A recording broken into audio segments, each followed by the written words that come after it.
നമ്മൾ ഇന്ന് പഠിക്കാൻ വേണ്ടി പോകുന്നത് 5ാം ക്ലാസ്സിലെ ഫിഖിഹിലെ 5ാമത്തെ പാഠമായ ദിമാ ഉൽ മർഅ എന്ന പാഠമാണ്. ഇതിൽ നമുക്ക് പ്രധാനമായിട്ടും 3 രക്തങ്ങളെ കുറിച്ചിട്ടാണ് പഠിക്കാനുള്ളത്. സ്ത്രീകളിൽ ഉണ്ടാകുന്ന 3 രക്തങ്ങൾ. ഒന്ന് രോഗരക്തമായ ഇസ്തിഹാലത്താണ്, മറ്റത് രണ്ടും ഹയലും നിഫാസുമാണ്. അപ്പൊ ഈ ഒരു പാഠത്തിൽ ഈ 3 രക്തങ്ങളും അതിൻ്റെ സമയവും അതെന്താണ് എന്നുള്ളതുമാണ് പ്രധാനമായിട്ട് പഠിക്കുന്നത്. അപ്പോൾ ഇതിൻ്റെ മുന്നേ ഞാനൊരു വീഡിയോ ചെയ്തിട്ടുണ്ട്.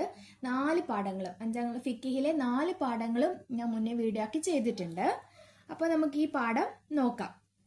എന്താണ് ഹൈൽ രക്തം, എന്താണ് നിഫാസ് രക്തം, എന്താണ് ഇസ്തിഹാലത്ത് എന്ന് നമുക്ക് വിശദമായിട്ട് തന്നെ പഠിക്കാം. സ്ത്രീകളുടെ ഗർഭാശയത്തിൽ നിന്ന് പുറപ്പെടുന്ന രക്തങ്ങൾ 3 ഇനമാണ്.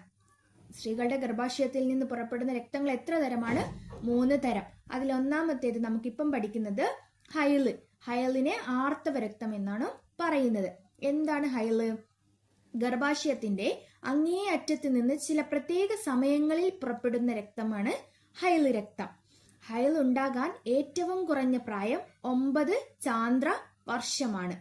ഹൈൽ ഉണ്ടാകുന്ന ഏറ്റവും കുറഞ്ഞ പ്രായം 9 ചാന്ദ്ര വർഷം. 9 വയസ്സാകാൻ 16 ദിവസത്തിന് താഴെയുള്ളപ്പോൾ രക്തം പുറപ്പെട്ടാൽ അത് ഹൈലാണ്. മനസ്സിലായോ? ഹൈലുണ്ട് ആ ചാന്ദ്ര ദിവസത്തിൽ തന്നെ. ഇപ്പൊ 9 വയസ്സാകാൻ 16 ദിവസത്തിൽ താഴെയുള്ളപ്പോഴും രക്തം ചിലപ്പോൾ വരാം. അപ്പോൾ രക്തം പുറപ്പെട്ടാലും അത് ഹൈലായിട്ടാണ് പരിഗണിക്കുന്നത്. അപ്പൊ ഹൈൽ രക്തം എന്താണെന്ന് പഠിച്ചല്ലോ. കുറഞ്ഞ പ്രായം 9. അപ്പൊ ഇവിടെ ഒരു പട്ടികയായിട്ട് നിങ്ങൾക്ക് ശരിക്കും പഠിക്കാൻ വേണ്ടിയിട്ട് ഇവിടെ പട്ടികയുണ്ട്. ആ പട്ടികയിൽ നിങ്ങൾക്ക് വ്യക്തമാക്കിയിട്ട് മനസ്സിലാക്കാൻ വേണ്ടി സാധിക്കും. എന്താണ്? ഹൈല് കുറഞ്ഞ സമയം 1 ദിവസമാണ്. ഹൈൽ ഉണ്ടായിക്കഴിഞ്ഞാൽ കുറഞ്ഞത് 1 ദിവസം. സാധാരണയായിട്ട് 6-7 ദിവസമാണ്. സാധാരണ 6-7 ദിവസമാണ് ഹൈല്. കൂടിയത് 15 ദിവസം. പിന്നെയോ 2 ഹൈലിനിടയിലെ ഏറ്റവും കുറഞ്ഞ ശുദ്ധി 15 ദിവസം. അപ്പോൾ ഇവിടെ ഹൈലും സമയവും പ്രത്യേകം പഠിക്കാനായിട്ടുണ്ട്. കുറഞ്ഞത് 1 ദിവസമാണ്. സാധാരണയായിട്ട് 6-7 ദിവസം ഉണ്ടാവാറുണ്ട്. കൂടിയത് 15 ദിവസവും 2 ഹൈലിനിടയിൽ ഏറ്റവും കുറഞ്ഞ ശുദ്ധി 15 ദിവസവുമാണ്. 2 ഹൈലിനിടയിൽ ഒരു ഹൈല് വന്ന് കുളിച്ച് വീണ്ടും അടുത്തത് വരാനുള്ള കുറഞ്ഞ സമയം, ഇടയിൽ ഏറ്റവും കുറഞ്ഞ ശുദ്ധിയായിട്ട് നിങ്ങൾ നിൽക്കുക. കുറഞ്ഞത് 10 ദിവസമാണ്. അതിനുശേഷം വരും. ഇനി രണ്ടാമത്തേത് നിഫാസ്. നിഫാസ് എന്ന് പറഞ്ഞാൽ പ്രസവ രക്തത്തിനാണ് നിഫാസ് എന്ന് പറയുന്നത്. നിഫാസ് എന്താണ്? പ്രസവം കഴിഞ്ഞ് 15 ദിവസത്തിനുള്ളിൽ പുറപ്പെടുന്ന രക്തമാണിത്. പ്രസവം കഴിഞ്ഞ് 15 ദിവസത്തിനുള്ളിൽ പുറപ്പെടുന്ന രക്തത്തിനാണ് നിഫാസ്, പ്രസവ രക്തം എന്ന് പറയുന്നത്. അതിനുശേഷം കാണുന്ന രക്തം ഹൈലാണ്. ദിവസത്തിനുള്ളിൽ പുറപ്പെടുന്ന രക്തമാണ് നിഫാസ്. ഓക്കെ.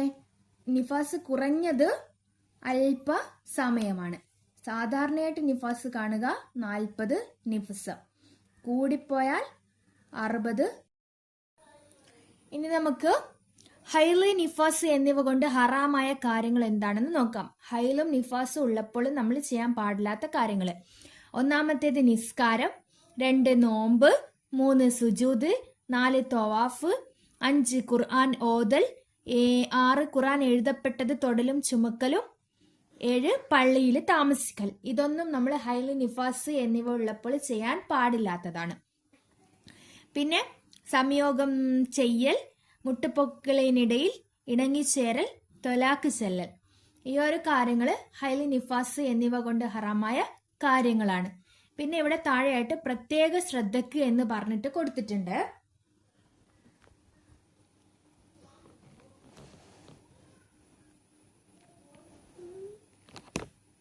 അതെന്താ നോക്കാം. രാത്രി രക്തം നിന്നാൽ കുളിക്കും മുമ്പ് നോമ്പെടുക്കാം. രാത്രി രക്തം നിന്നാൽ കുളിക്കും മുമ്പ് നിങ്ങൾക്ക് നോമ്പ് എടുക്കാൻ വേണ്ടി സാധിക്കും. രാത്രി രക്തം നിന്നാൽ ഇപ്പൊ ഹൈല് രക്തമാണെങ്കിൽ ഹൈൽ രക്തം നിങ്ങൾക്ക് രാത്രി നിന്നു, അപ്പൊ അത് കുളിക്കും മുമ്പ് നിങ്ങൾക്ക് നോമ്പെടുക്കാൻ വേണ്ടിയിട്ട് സാധിക്കും. കുളിക്കുന്നതിന് മുമ്പ് സംയോഗം ചെയ്യാൻ പാടില്ല. പിന്നെ ഹജ്ജ് ചെയ്യുമ്പോൾ തൊവാഫ് ഒഴികെ മറ്റ് കർമ്മങ്ങളെല്ലാം ചെയ്യാം. തൊവാഫ് ശുദ്ധിയായ ശേഷം ചെയ്യണം. ഹജ്ജ് ചെയ്യുമ്പോൾ തവാഫ് ഒഴികെ മറ്റ് കർമ്മങ്ങളൊക്കെ ചെയ്യാൻ വേണ്ടി സാധിക്കും. എന്നാൽ തൊവാഫ് ശുദ്ധിയായ ശേഷം ചെയ്യണം. ഇതാണ് പ്രത്യേക ശ്രദ്ധയ്ക്ക് എന്നിട്ട് പറഞ്ഞിട്ടുള്ള 3 കാര്യങ്ങൾ. ഇനി നമുക്ക് ഇസ്തിഹാലത്ത് രോഗരക്തം എന്താണെന്ന് നോക്കാം. ഇസ്തിഹാലത്തിന്റെ രക്തം അല്ലെങ്കിൽ ഇസ്തിഹാലത്ത് രോഗരക്തം എന്താണെന്ന്. അപ്പോൾ ഇസ്തിഹാലത്ത് രോഗരക്തം ഹൈല് അല്ലെങ്കിൽ നിഫാസിന്റെ സമയത്തല്ലാതെ വരുന്ന രക്തമാണിത്. ഹൈൽ എപ്പോഴാണ് വരുന്നത് എന്ന് നമ്മൾ പഠിച്ചു. നിഫാസ് പ്രസവ രക്തമാണ്. അപ്പോൾ ഇത് ഹൈലും നിഫാസിന്റെയും സമയത്തല്ലാതെ വരുന്ന രക്തമാണ്. അതായത് രോഗരക്തം, ഒരു രോഗം ഉണ്ടാകുമ്പോൾ ആ രോഗത്തിന് കാരണമായിട്ട് വരുന്ന രക്തമാണ് ഇസ്തിഹാലത്ത്. ഇതിന് സമയപരിധി ഇല്ല. ഇത് ഇത്ര ദിവസം ഉണ്ടാവുമെന്നോ ഇത്ര ദിവസം നിൽക്കുമെന്നോ അങ്ങനെ സമയപരിധി ഇല്ല. ഇസ്തിഹാലത്തുള്ളപ്പോൾ മേൽ പറഞ്ഞവയൊന്നും നിഷിദ്ധമല്ല. ഈ രോഗരക്തമുള്ളപ്പോൾ ഹൈല് നിഫാസിൽ നിഷിദ്ധമായിട്ടുള്ള കാര്യങ്ങളുണ്ടല്ലോ, നിസ്കാരം, നോമ്പ്, സുജൂദ്, തവാഫ്, അതൊന്നും ഈ ഇസ്തിഹാലത്തിന്റെ രക്തം ഉണ്ടാവുമ്പോൾ നിഷിദ്ധമല്ല. ഇനി നമുക്ക് ചോദ്യോത്തരം നോക്കാം. ഹൈലുണ്ടാകാൻ ഏറ്റവും കുറഞ്ഞ പ്രായം എത്ര? അതിന്റെ ഉത്തരം നമ്മളിവിടെ ഉണ്ടായിരുന്നു. എത്രയാണ്? 9 ചാന്ദ്ര വർഷം. 9 ചാന്ദ്ര വർഷമാണ് ഹൈൽ ഉണ്ടാവാൻ ഏറ്റവും കുറഞ്ഞ പ്രായം.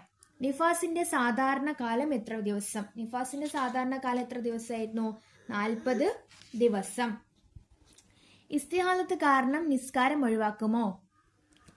ഇസ്തിഹാലത്ത് കാരണം നിസ്കാരം ഒഴിവാക്കാൻ പാടില്ല. ഹൈലിന്റെ സമയം കുറഞ്ഞത് എത്ര ദിവസമാണ്? ഹൈലിന്റെ സമയം കുറഞ്ഞത് എത്ര ദിവസമായിരുന്നു? ഇവിടെ ഉണ്ട്. ഹൈലിന്റെ സമയം കുറഞ്ഞത് 1 ദിവസം. ഹൈല് ഓർ നിഫാസുകാർക്ക് ഹറാമായവയിൽ 3 പറയുക. അത് നമ്മളിവിടെ ഇപ്പുറത്ത് പറഞ്ഞിട്ടുണ്ടായിരുന്നു അല്ലെ? ഇവിടെ ഉണ്ട്. എന്തൊക്കെയാണ്? നിസ്കാരം, നോമ്പ്, സുജൂദ് 3. ഇനി നമുക്ക് ശരിയും തെറ്റും അടയാളപ്പെടുത്താൻ വേണ്ടിയിട്ടാണ് പറയുന്നത്. ഒന്നാമത്തേത്, നിഫാസിന്റെ കൂടിയ സമയം 90 ദിവസം. ഇത് തെറ്റാണ്. നിഫാസിന്റെ കൂടിയ സമയം 60 ദിവസമാണ്. ഇസ്തിഹാലത്തുള്ളപ്പോൾ നോമ്പ് നോൽക്കാം. അത് ശരിയാണ്. 8 വയസ്സുള്ള പെൺകുട്ടിയിൽ നിന്ന് വന്ന രക്തം ഹൈലാകും. 8 വയസ്സുള്ള പെൺകുട്ടിയിൽ നിന്ന് വന്ന രക്തം ഹൈലാകില്ല. അത് തെറ്റാണ്. 9 വയസ്സ് ആവണം. 2 ഹൈലിനിടയിലെ കുറഞ്ഞ ശുദ്ധി 10 ദിവസമാണ്. അത് തെറ്റാണ്. 15 ദിവസമാണ് ശുദ്ധി. ഹൈലുള്ളപ്പോൾ ഖുർആൻ ഓതാൻ പാടില്ല. അത് ശരിയാണ്. അപ്പൊ ഇത്രയുമാണ് നമ്മൾക്ക് ഈ പാഠഭാഗത്തിൽ പഠിക്കാനായിട്ട് ഉള്ളത്. നിങ്ങൾക്ക് ഈ വീഡിയോ ഇഷ്ടമായിട്ടുണ്ടെങ്കിൽ പ്ലീസ് ഒന്ന് ലൈക്ക് ചെയ്യുക. നിങ്ങളുടെ വിലയേറിയ അഭിപ്രായങ്ങൾ ഒന്ന് കമൻറ്റ് ചെയ്യുക. പിന്നെ സബ്സ്ക്രൈബ് ചെയ്യാത്ത കൂട്ടുകാരുണ്ടെങ്കിൽ ഒന്ന് സബ്സ്ക്രൈബും കൂടി ചെയ്യുക. Thanks for watching.